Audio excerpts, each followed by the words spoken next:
Alrighty, so let's do part 2 in terms of the match week number 28 review. And yes, I was supposed to do this yesterday, but since the last game of yesterday didn't finish until 9:30, and that I have to go to school the very next morning at 6:30 in the morning, there was just no way I can, of course, make the video. And that even though this video probably most likely will be 30 minutes long and I only look at the last 6 games, it was still just way too late in terms of me doing a video when I have to go to school 6:30 in the following morning. So that's why I decided to do it today, and that after this I will of course do the preview for the midweek games, and I promise I will actually do the preview for the midweek games, and I will do 2 videos in this day. But in terms of the last 6 games of the match week, well, there was definitely a lot of crazy things that happened. We had some controversy, we had a couple of games that feature a lot of goals, and then we had one game where in the second half things just got out of hand. But before we get to that, we gotta talk about the last game of Saturday, and probably the most meaningless game of this weekend, is Vancouver versus Houston, where the Whitecaps, of course, winning 2-1 against the Dynamo. And with this loss, I'm pretty sure that the Dynamo are just counting their days in terms of getting eliminated. I mean, any hopes of the Dynamo in terms of making a miraculous late run so that they can get back into the playoff race is all but gone after this loss against the Whitecaps. But in the first half, there was no score. And then in the second half, Vancouver won a penalty, which Juan Imbon was able to put away. And I put, was it actually handball? Because there was a bit of a controversy surrounding this penalty where when this free kick was struck in, it hit off of one of the Houston player that basically it looked like he grabbed the ball like a goalkeeper when he was jumping up the wall. And I know there's been a lot of leniency in terms of when player in the wall, and that if the ball does strike their hands, you know, there's a little bit of leniency the referee would give the fact that it's not a handball. But when I look in this instant of the fact that how he literally almost acted like a goalkeeper and just kind of caught the ball before just dropping it on the ground and clearing it away, yeah, you just cannot do that. And, you know, in the end, I think that was the right call, and that Vancouver was able to take advantage of that penalty and take a 1-0 lead. But then in the 78th minute, Manotas, of course, ties the game up for Houston, and this was a shocking goalkeeping howler from Zach McMath. I mean, this ball was struck in not very powerfully from about 35 yards out, and McMath basically just spilled this one, which Manotas basically took advantage of it and taps it into the empty net. And just like that, the game is tied up at 1 apiece, and just as you thought that this game was going to end up in a 1-1 draw, Freddie Montero scores from Theo Bair and Ali Atnan to give Vancouver a 2-1 win in this game. And in terms of shots in this game, Vancouver only had 6 shots compared to 18 that the Dynamo has, 4 shots on goal compared to 5 that the Dynamo has, 1 shots off target compared to 11 shots off target compared to Houston has, 1 shot that was blocked compared to 2 that Houston has, and both teams had 50% possession. So for Vancouver, you know, even though they are eliminated from the playoffs and that this win is kind of meaningless, at least they are able to have some pride at the end of the season, and that maybe these wins can help them build their momentum heading into the off season. But as for the Dynamo, like I said, they're just counting their days in terms of getting eliminated. I mean, I just don't see how in the world this team is going to miraculously get back into the playoff race when they pretty much have lost that hope a couple of weeks ago. But moving on into the next match. Boy, this game had a little bit of a controversy, and that I was really praying that the controversy in this game is not going to resort in what we saw last week between the Galaxy, or in the midweek game between the Galaxy and the Rapids, where I had to once again apologize to one of the team for getting absolutely robbed in this game. And in this case, it was DC that I almost had to apologize for them getting robbed against Portland, because despite the fact that they won 1-0 in this game, they clearly should have won 2-0, and that they clearly should have got that second goal in the 37th minute. Now, early on, Portland did have a couple of chances to get the opening goal, and that Valeri actually hit the post that almost gave the Timbers a 1-0 lead. But then DC was able to get the first goal, and it was actually an own goal scored by Bill Tulaluma to give them a 1-0 lead. But this is where we are going to talk about that controversial call, and that, despite the fact that at the end of the day, this call didn't really resort into didn't had any impact to the resort. This is something that people should still pay attention, and something that they just cannot just take their eyes off just because it didn't impact the resort. And the controversy was the fact that apparently when you look at this play where the ball was heading into the net, and that it looked like one of the Timbers defender, which I believe was Williams, basically cleared this ball off the line. And originally it looked like it was a great goal line clearance by Williams. But here's the problem. When you look on the replay and when you look at the ESPN target goal post camera, it was pretty clear that that ball actually crossed over the line, and that should have been the second goal for DC United. Now, they didn't go to VAR in terms of that instant, which, when I saw that, I was like, well, here we go again. This is another example of referee misusing VAR, and another example why VAR are just so bad in this league. But then I, of course, heard the fact that later on the broadcaster in this game, Taylor Twellman and also John Champion, said that apparently there was some problem with the headset of the referee, and that, during this game it was raining, so that headset was kind of broken because of the rain, and that they had to use handheld radio in terms of communicating the VAR situation. So I think maybe that kind of played a part of why that wasn't looked at VAR, but at the end of the day, you still think that there should be no excuse in terms of the fact that why did that not look at VAR. And that I know a lot of people has been saying that MLS clearly should have goal line technology, and that, we see in the EPL they have goal line technology, and we see most of the top 5 European league have goal line technology, which, I feel like MLS should have goal line technology, but the problem is it's very expensive to actually install it in pretty much every single game, and also it's expensive to even run in a single game. Like, I heard it costs like upwards around $500 to about $2,000 to just run one game in MLS with the goal line technology, and then you add that to 12 other games. Yeah, the cost, of course, is going to stack up. But despite the fact that there is still no goal line technology, at least you had the target post kind of goal cam, and that, that can, of course, act as a goal line technology, and that can easily act as a clear evidence of the fact that it was clear and obvious that that ball actually crossed over the line. And that the fact that VAR, I don't know if they did not have that target goal post camera in terms of one of their camera angle, or the fact that they just missed it for some reason. There's just no excuse. The fact that should have not go to VAR, and that VAR should have clearly overturned this goal, and that it should have been the second goal for DC United. Now, like I said, at the end of the day, the result didn't really matter, and that in the second half, I thought Portland really dominated the half, and that, I thought for sure that they were going to get the equalizer, and the way that DC kind of just set back and kind of just getting pinned back into their own half, I was definitely getting very concerned with this DC team, because the more that Portland was going on the attack and the more that the pressure they built, I thought eventually DC was going to crack. But they ultimately didn't crack, and that they were able to hang on in this game. And ultimately, Portland had 23 shots compared to just 7 that DC had. Both teams had 4 shots on goal, 11 shots off target compared to 3 that DC had, 8 shots that was blocked compared to none that DC had, and possession-wise, 67% possession compared to 33% possession. And that for Portland, this is another example of the fact that this has been the biggest problem that they've been having this season, which is whenever they have to face against a bunker team,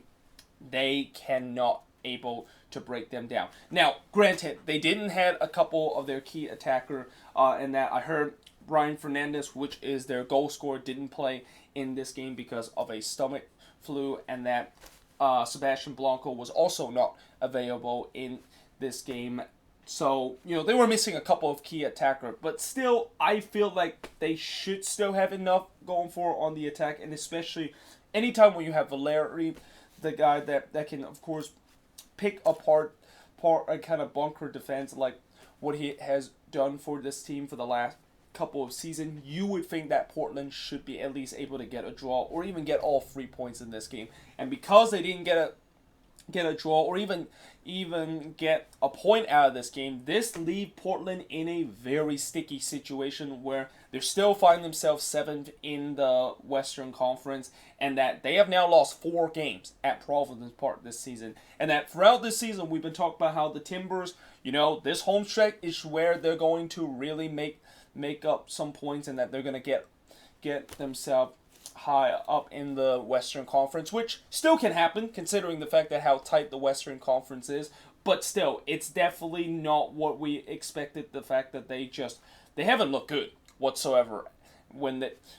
they are playing this home stretch, and even in some of the wins that they have, they barely got over the line in some of those wins. So there's definitely a lot of question that the Timbers going to have to answer for the rest of the season if they, of course, can make the playoffs. And as for DC, it's a huge victory for them, and you wonder, can this finally be the turning point for DC where they got a big win on the road against the Timbers, and that now they can, of course, get a good run heading into the playoffs so that they can be in conversation as a team that could really be a big threat in the Eastern Conference. But moving on into the next match is TFC. Well, this was definitely not a pretty victory for TFC, and that they really tried their best to blow this one. So they, of course, won this one 3-2 against Colorado, and that TFC, they got off to a great start in this game with them going up 2-0 13 minutes into this game. They, of course, scored the first goal when Subasa Endo scores from Larea and Altidore to give them the first goal of the game. And then 5 minutes later, Pozuelo, of course, puts away a penalty to give them a 2-0 lead. And you're thinking, okay, well, TFC most likely is going to cruise to victory, right? Yeah. Then you remember that when TFC seems to be very comfortable this season, there's been many times before where they look comfortable throughout this season, and once they, of course, decided to switch off for the remaining of the game, they started to kind of capitulate. And they kind of did in the half-hour mark in the first half, where they let Colorado back into the game when Keegan Rosenberry scores his first goal this season. And I wrote Westbrook should have done better because, the way that Rosenberry was able to beat him in the near post, I feel like Clinton Westbrook probably should have done better in this. Now, he did make up for that bad save when in the 37th minute, he, of course, saved a penalty from Kai Kamara, which Colorado, of course, won the penalty. And that was a huge penalty that Colorado missed there, because that would have really given them not only give them the equalizer, but really gave them a lot of momentum, and TFC was just really falling apart. Now, eventually, the Rapids did get the equalizer, and it came in the 62nd minute when Sam Nicholson scores from Keegan Rosenberry. So Rosenberry had a very good game in this with a goal and an assist, and that, I feel like, here we go again. This is the TFC team where when they need to get a result and when they look like they were a dominant team in this game, they just have one lapse of concentration, and that's what it cost them all 3 points in this game. Now, fortunately, they didn't do that, and that 8 minutes after Colorado got the equalizer, Osorio scores from Gallardo and Delgado to give the lead back to 3-2, and they were able to hold on to that lead as they beat the Rapids in this game and hand their former assistant manager Robin Fraser his first ever loss as a manager of the Rapids. And in terms of the shots in this game, 15 shots compared to 13 that TFC had, 7 shots on goal compared to 5 that Colorado has, 3 shots off target compared to 6 that the Rapids had, 3 shots that was blocked compared to 4 that the Rapids had, and possession-wise, 57% possession compared to 43% possession. And that, for TFC, I still have a lot of doubt in terms of them. What are they going to do when they get to the playoffs? And I know they have been gone on a very good run lately, and that they have made themselves all the way up to 4th in the Eastern Conference and potentially actually host a a home playoff game at BMO Field, which you wouldn't think back in July that would actually be the case. But there's just still a lot of question mark of the fact that there's just sometimes where they look comfortable and then they just switched off, and then the next thing you know, they find themselves blowing a 2-0 lead like they did in this game. Now, as for the Rapids, it's disappointed that their 3-game winning streak comes to an end and that Robin Fraser did suffer his first ever loss as a manager of the Rapids, but there's just no shame in terms of losing this game, and that I really think this Rapids team has clearly took some growth, and that the old Rapids team would not be able to come back from 2-0 down and get an equalizer in this game, and that they would do that on the road. So I'm very interested to see what the Rapids would do in the offseason, and that if they add a couple of more pieces in this team can be a very dangerous team heading into next season. But yeah, moving on into the next match is Minnesota. What a big win this is for the Loons at home against RSL, and what a way to bounce back after such a disappointing result on the road against Houston in the middle of the week. And you remember that Darwin Quintero guy that been criticized of the fact that he has been having a poor season, and that even Adrian Heath kind of benched him in the U.S. Open Cup final, knowing the fact that he has been very poor and that he doesn't deserve to be in the starting 11. Well, in this game, he finally showed up. And boy, does he really needed this game. I mean, Quintero, he has just been struggling for this Minnesota team for the last couple of months. And that, it was clear that with him struggling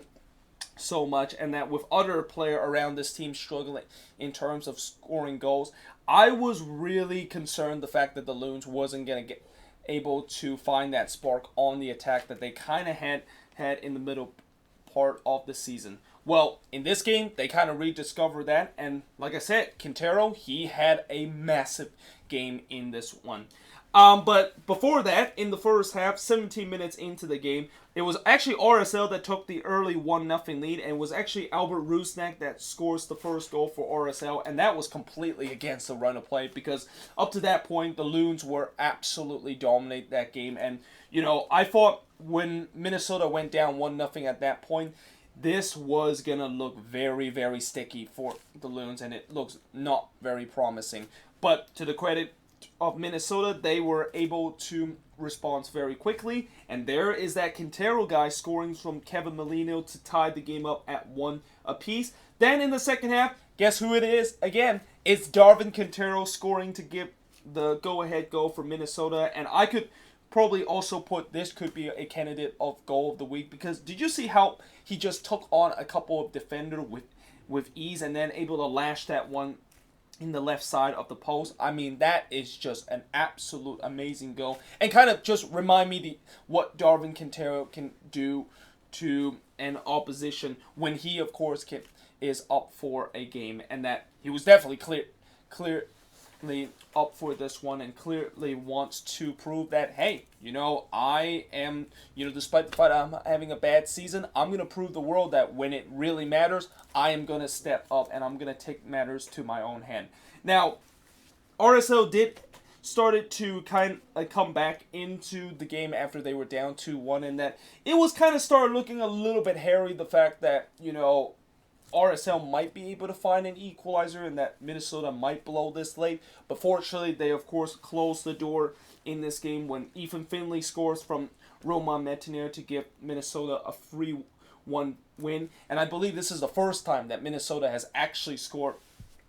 more than 2 goals in the last 6 games. I mean, this team has been struggling so much in terms of goal scoring that this was really refreshing. The fact that they finally found it out, and that it was also very refreshing that Quintero has finally found the form that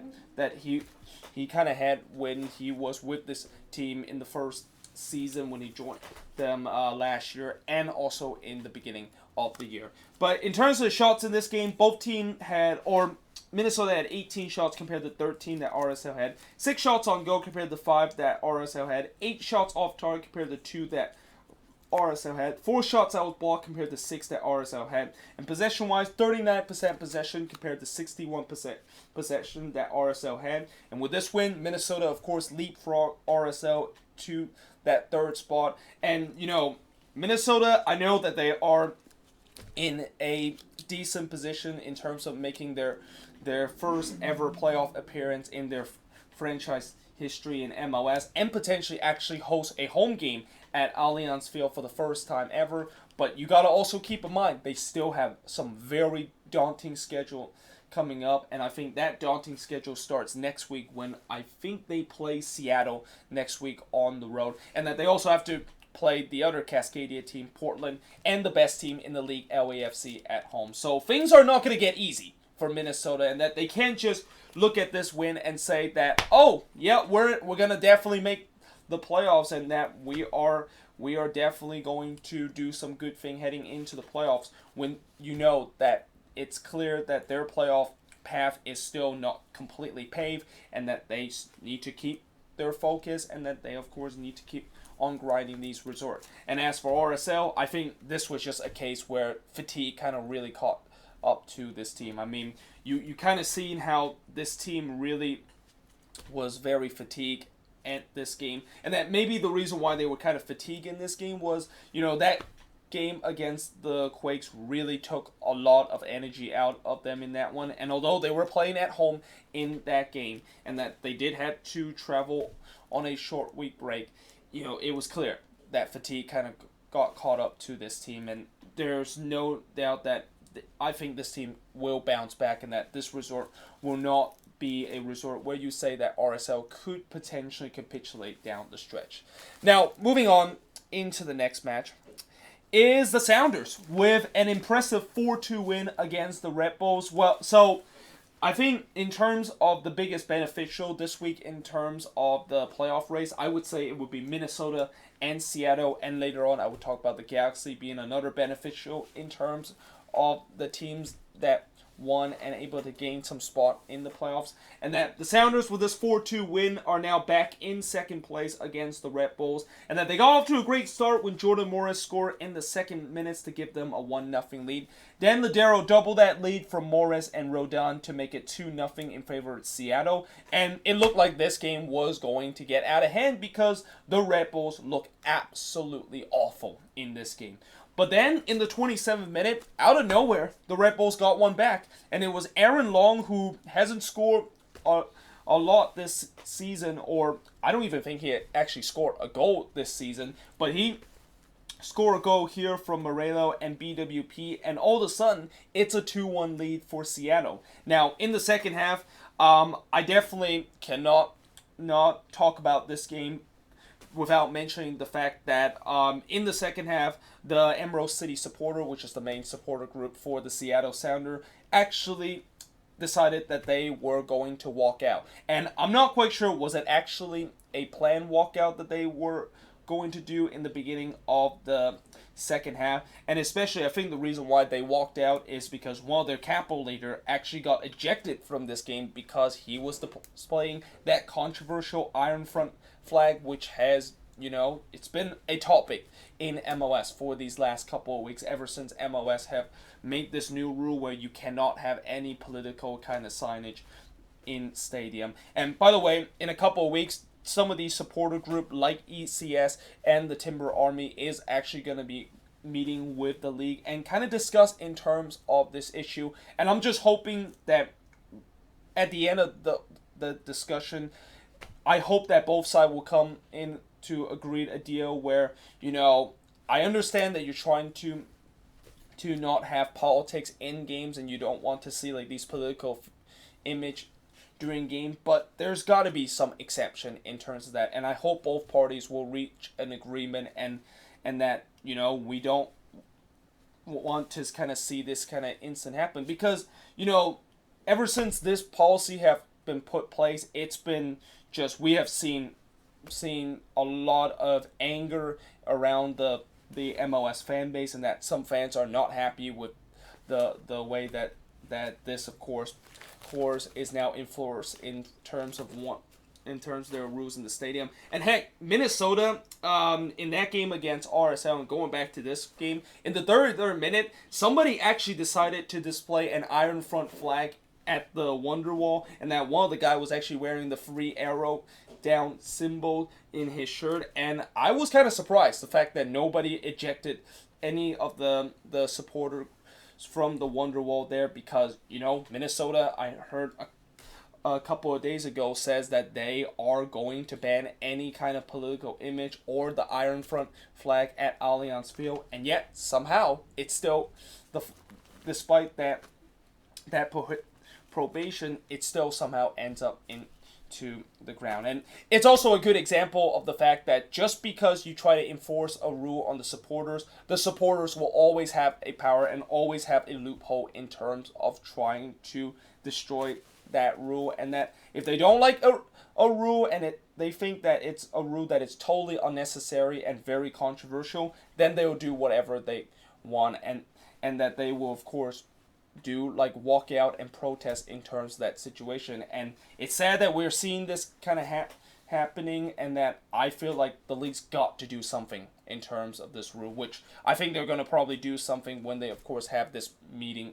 a couple of weeks from now. Now, going back to this game, the Red Bulls got the equalizer in the 67th minute, and it was Kaku that got the equalizer from Royer and Jakowski to tie the game up at 2 apiece. And I'm pretty sure that equalizer not only was great news to the Red Bulls, but it's probably was great news to both Portland, San Jose, RSL, and all these Western Conference teams that lost this week, because, you know, a lot of those Western Conference teams, when they see these East versus West kind of clash, they're definitely rooting for the East team so that they can, of course,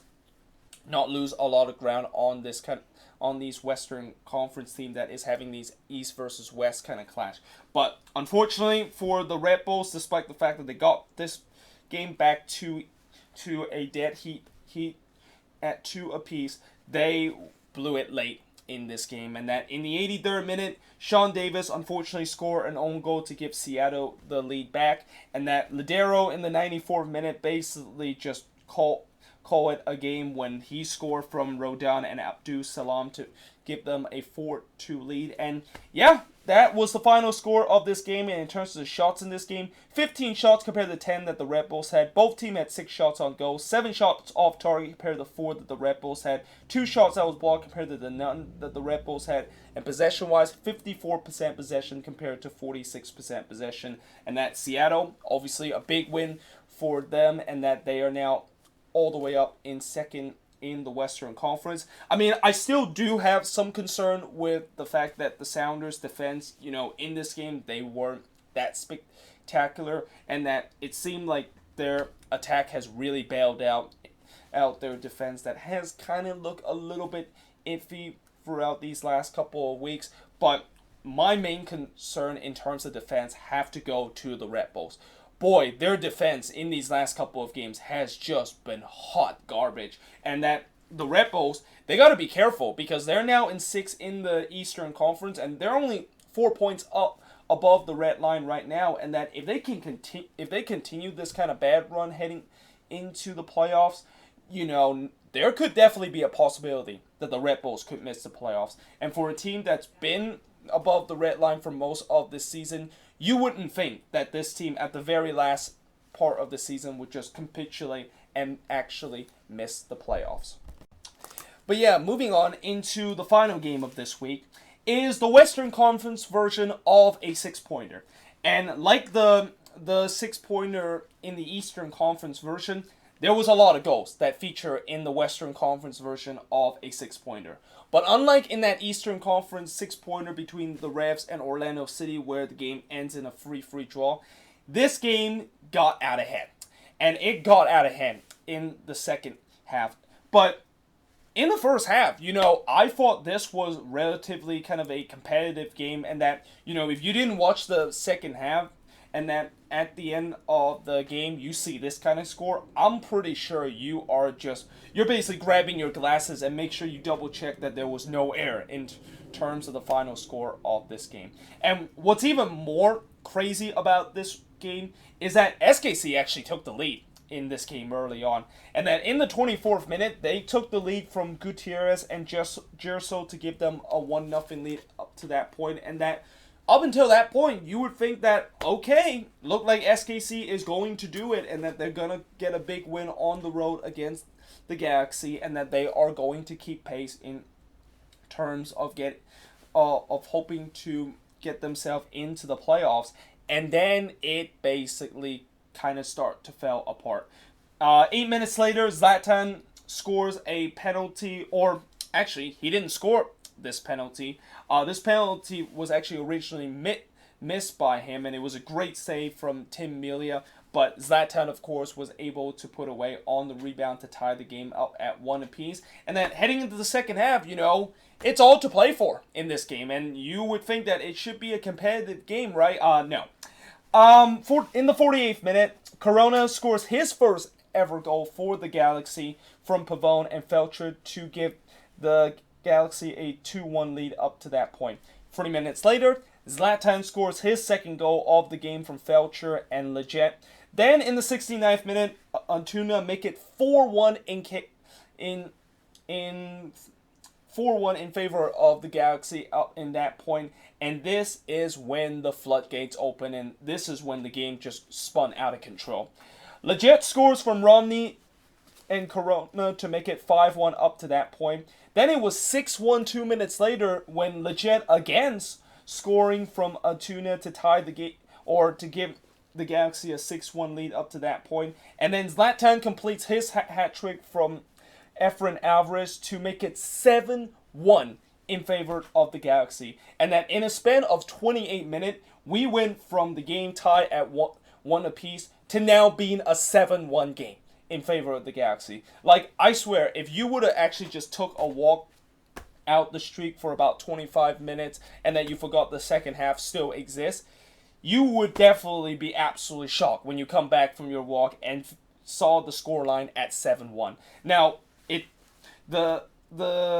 Sporting KC did try to make it a little bit less embarrassing when Gutierrez scores his second goal from Busio to make it 7-2 at that point, but that was just a mere consolation goal for them, and that at the end of the day, the story of this game was that the Galaxy absolutely destroyed Sporting KC in the second half, and that, Zlatan, obviously he had himself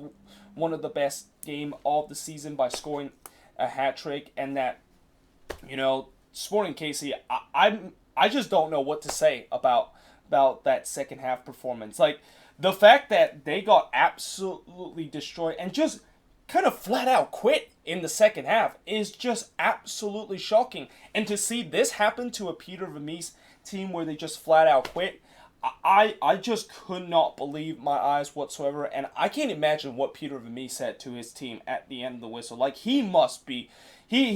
have just lost his voice after the team talks in the post-game conference, because he would be absolutely livid of the way that his team play in the second half and the way that the team just flat out quit in the second half, and maybe even flat out quit in terms of this season too, because with this loss for Sporting KC, they're now 6 points back of Dallas in terms of that last spot of the playoffs. And some people would say, well, maybe Sporting KC still have a chance because of the fact that they still have a couple of games left this season that is winnable. But the fact that, in these last two games, first, they suffered that 2-1 loss against Portland where they had the lead for majority of... Well, they got the lead late, and that they looked like they were going to steal all 3 points away from Portland at Providence Park before blowing it late in the game to lose 2-1. And now you have a 7-2 loss against the Galaxy on the road. Like, that is something that's just going to destroy any team's confidence, and that I just don't see how in the world they are going to recover, even if they're going to have some of the easiest game coming up and some of the most meaningful game coming up for the last couple of games of this season. But yeah, in terms of shots in this game, 21 shots compared to 20 that SKC had, 13 shots on goal compared to 6 that SKC had, 5 shots off target compared to 10 that SKC had, 3 shots that was blocked compared to 4 that SKC had, and possession-wise, 57% possession compared to 43% percent possession, I can't even speak the way that how shocking this game actually went. And that, for the Galaxy, overall going for them, I think this is finally a game that kind of proved that all the talent that they brought is supposed to be kind of finally fit together in this game, and that this, of course, is a result of it. Now, the question is, can they, of course, do this for the remaining of the season? That is still to be said. But if they can at least do maybe half of what they're going to do for the next couple of games, because their next couple of games is going to be facing teams that is already going to be eliminated from the playoffs, then yeah, this team could maybe be a team that could be a threat heading into the playoffs. But until then, I'm just going to say that this is just one game where everything just went right for the Galaxy, and